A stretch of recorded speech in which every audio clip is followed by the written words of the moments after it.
आपको जहर बनाने का लाइसेंस चाहिए तो आराम से मिल जाएगा, कोई तकलीफ नहीं आएगी। और अगर छोटी मोटी कोई तकलीफ आई तो प्राइम मिनिस्टर ऑफिस तो बिल्कुल ग्रीन सिग्नल दे सकता है, आपको प्राइम मिनिस्टर ऑफिस से मिल जाएगा जहर बनाने का लाइसेंस, मिलता है। मैं ये ऐसी हवा में बात नहीं कर रहा हूँ। एक अमेरिकन कंपनी हमारे यहाँ आई थी, यूनियन कार्बाइड, उसको एक ऐसा जहर बनाना था जो दुनिया में कहीं नहीं बनता।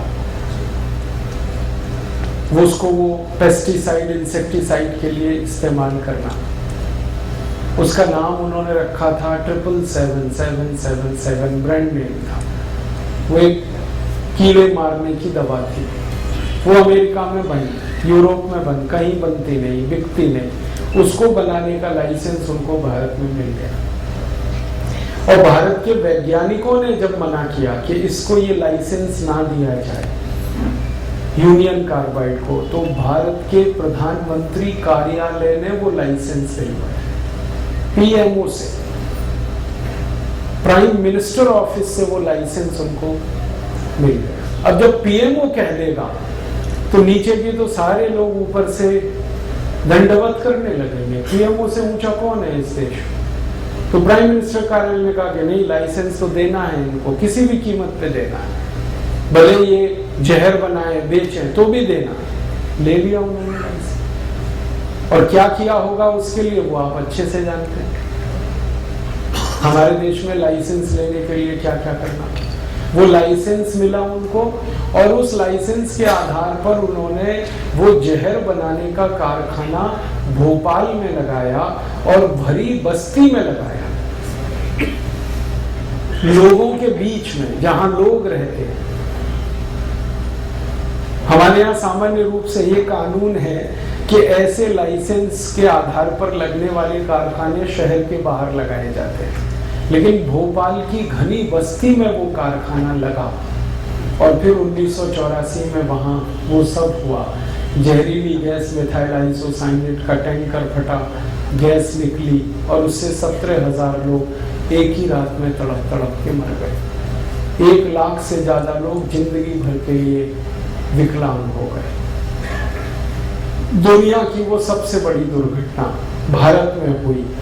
तब जांच शुरू हुई कि भाई लाइसेंस किसने दिया, कैसे आई ये सारी कंपनी, तो भेद खुला कि वो पीएमओ से लाइसेंस मिलने का ऑर्डर था उनको, और सीएसआईआर के वैज्ञानिकों ने मना किया था कि इसको लाइसेंस ना दिया जाए, लेकिन फिर भी वो दिया था।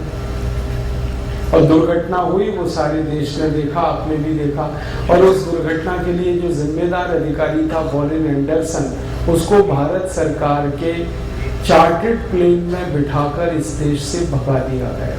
वॉरेन एंडरसन,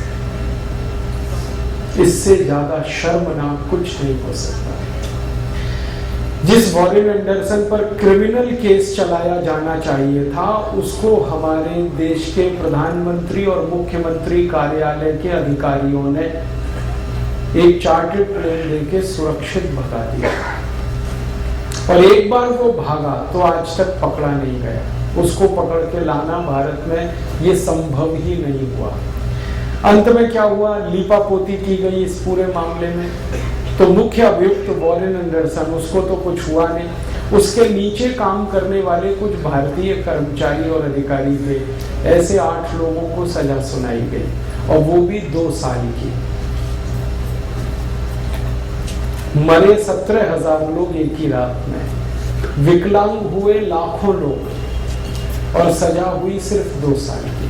और सजा भी ऐसी मजाक कि एक कोर्ट ने भोपाल के उनको सजा सुनाई कि वो 2 साल जेल में रहेंगे, 25 साल तक तो मुकदमा चलता रहा, फिर 2 साल की सजा हुई, और थोड़ी देर बाद दूसरी ही कोर्ट ने उनको जमानत पे छोड़ दिया। ये क्रूर मजाक हमने अपनी आंखों के सामने देखा।